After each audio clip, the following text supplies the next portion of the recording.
In the small, struggling village of Dakoro, nestled amidst dusty plains and sparse, sun-scorched fields, lived Adisa and Abeni with their only son, Ikenna. Adisa, a hard-working farmer, bore the marks of decades of back-breaking labor, his deep brown skin weathered and his hands calloused.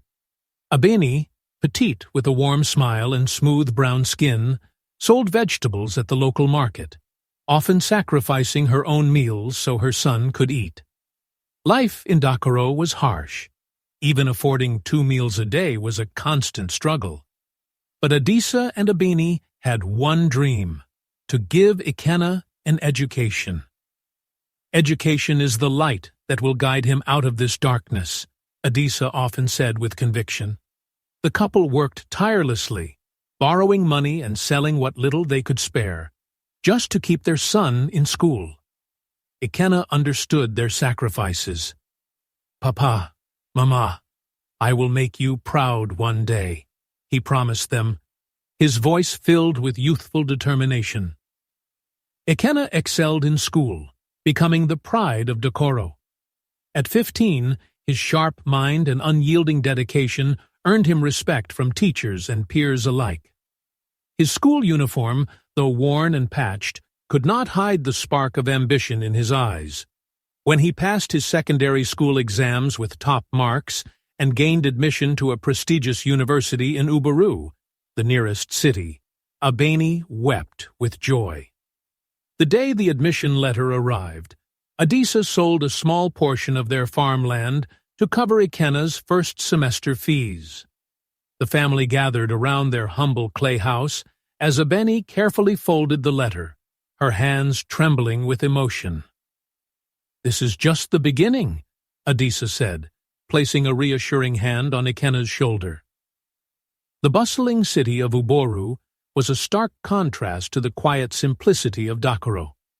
For Ikenna, the towering buildings, paved roads, and constant hum of activity were both intimidating and exhilarating.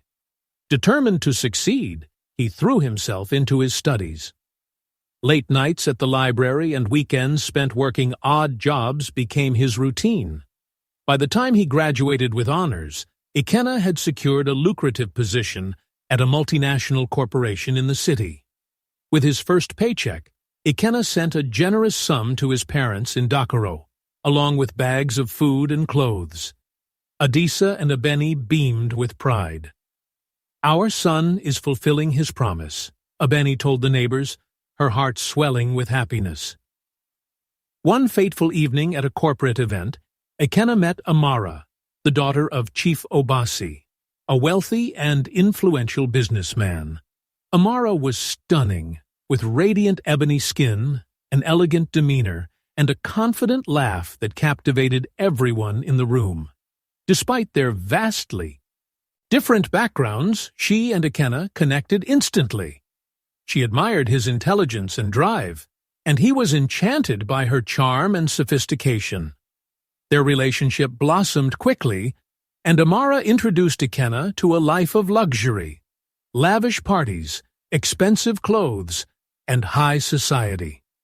As Ikenna grew closer to Amara, his priorities began to shift.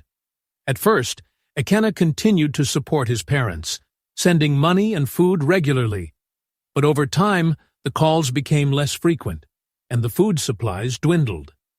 His visits to Dakoro stopped altogether, replaced by excuses about work and city life.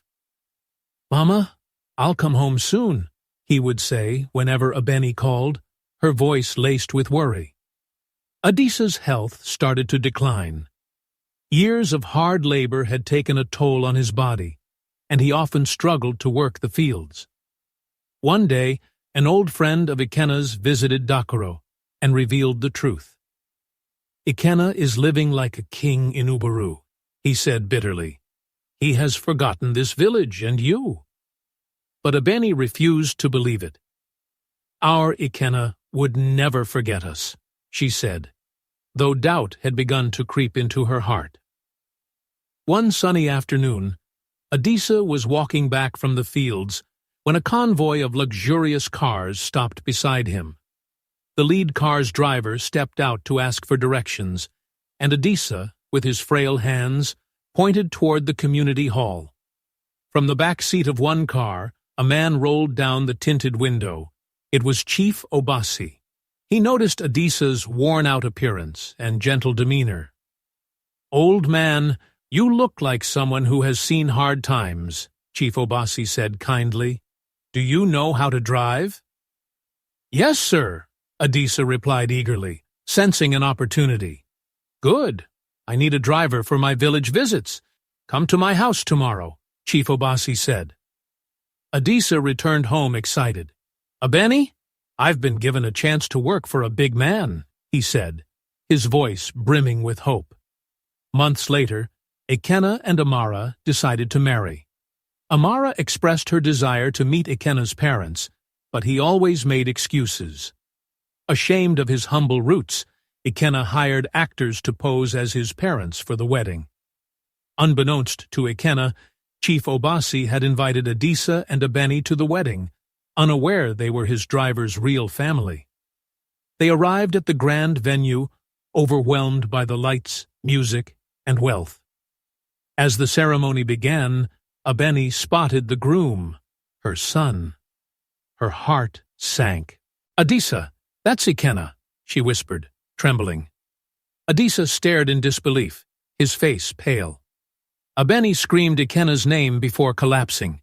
The commotion halted the wedding as guests turned to see what had happened. Chief Obasi, confused, rushed to his driver's side. "What is going on here?" he demanded. Ikenna froze as his eyes met his parents. Chief Obasi turned to Ikenna. "Are these your parents?" he asked sternly. Ikenna stammered, unable to deny the truth. Amara, shocked, confronted Ikenna. "You lied to me? You were ashamed of your own parents?" she asked, her voice trembling with anger. The hired actors quietly slipped away, leaving Ikenna exposed. Abeni was rushed to the hospital, but she never regained consciousness. She died from heartbreak, leaving Adisa devastated. The scandal ruined Ikenna's life. Amara called off the wedding, and Chief Obasi severed all ties with him. News of the incident spread, and Ikenna's company fired him to avoid negative publicity. Adisa, overwhelmed with grief, resigned from his job and returned to Dakoro. His health worsened, and he passed away months later, leaving the family home abandoned. Ikenna, now penniless and alone, returned to Dakoro. Sitting on the doorstep of his childhood home, he wept, consumed by guilt and regret. He realized he had traded everything meaningful, his family, his roots, and his values, for fleeting success.